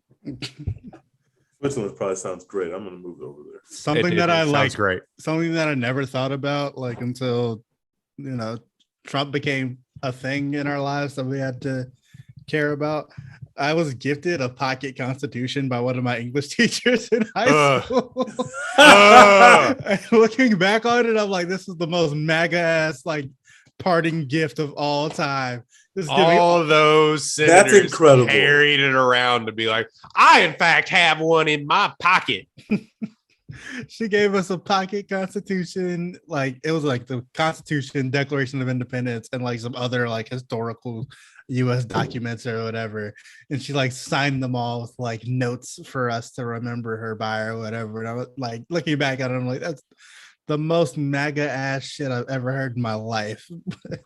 Dex, for you, the right to bear arms. Here's why I think this is. I got to tell you, have you read the Constitution? No, I haven't. It's long. Don't want to do it. Sounds boring. It's written a long time ago by a bunch of people with different ideas. I'm fine. Very low scores on Goodreads. I'm okay. That only has like a 3.7. Before we sign off, y'all, the Spider-Man tickets have gone live right now. So if you're watching this, All is the my sites gift have to crashed. all the sites are crashing, but keep trying to get your Spider-Man tickets. We almost there, bros. We are so close. I'm going to get them on StubHub for resale. Trying to open the AMC app as we speak. This shit is not loading. It's scary hours for all these apps right now, but keep trying. Be vigilant. Yeah, that movie comes out. That's going to be a heck of a time, I will say. I've already had it spoiled. I know the entire plot now. We all know the plot of Spider-Man, right? I need it. I need all of it. I want to mainline it. I cannot wait. All right. Any This other? is the first time this has ever happened to me, by the way. I'm like on the AMC app trying to get tickets for Spider-Man, and it says that I'm in line to get tickets, like it's a fucking like sneakers draw or something. This And movie the is going to make $3 This billion. movie is about to make $1 bajillion. The I'm going to see it in estimated theaters wait at time least 4 is times. more than an hour. This is insane. Yuck. Ew. Like Baylor game day tickets. This Yeah, stinks. fucking get the fuck out of here. For 3 minutes, it's Tobey Maguire. Get out of my face. I'm in. I went to need see it. Encanto this weekend, and like obviously it's a kids movie. There were a bunch of kids in the theater. Insane choice by me. Anyway, Yeah, on a Spider-Man. Thanksgiving weekend. Yuck, dude. Movie was fire, by the way. Go see it. But or wait till it comes out on Disney Plus. I don't care either one. But the Spider-Man Disney trailer Plus. played before, and one of the kids just kept yelling "Spider-Man" the entire time. Just And yelling at the screen. Yeah, like every single time that like Tom Holland in the suit came up, he just kept yelling "Spider-Man, Spider-Man." His parents were rolling their eyes. Oh, yeah. Uh-huh. Yeah, we're gonna have to wait more than an hour on fucking AMC.com trying to get tickets for Spider-Man. I got to try to see that week one. That's going to be tough. Good times. Anyway, All right. That has been our King Richard movie review and dad draft. Another You can banger in the stash. you can go find us at One Take Pod on Twitter, One Take Podcast, or One Take Pod on Instagram, as well as TikTok. By the way, we are hip and cool. We are with the times. There's probably like 18 other apps that Gen Z knows about that I'm like already behind on, but you can find us there. You can find us One Take Pod on Apple, iTunes, Spotify, all of your streaming podcast platforms. like besides like AM, FM radio, you can probably find us somewhere. So go to Apple, leave us a like and a review. That would really, really help us.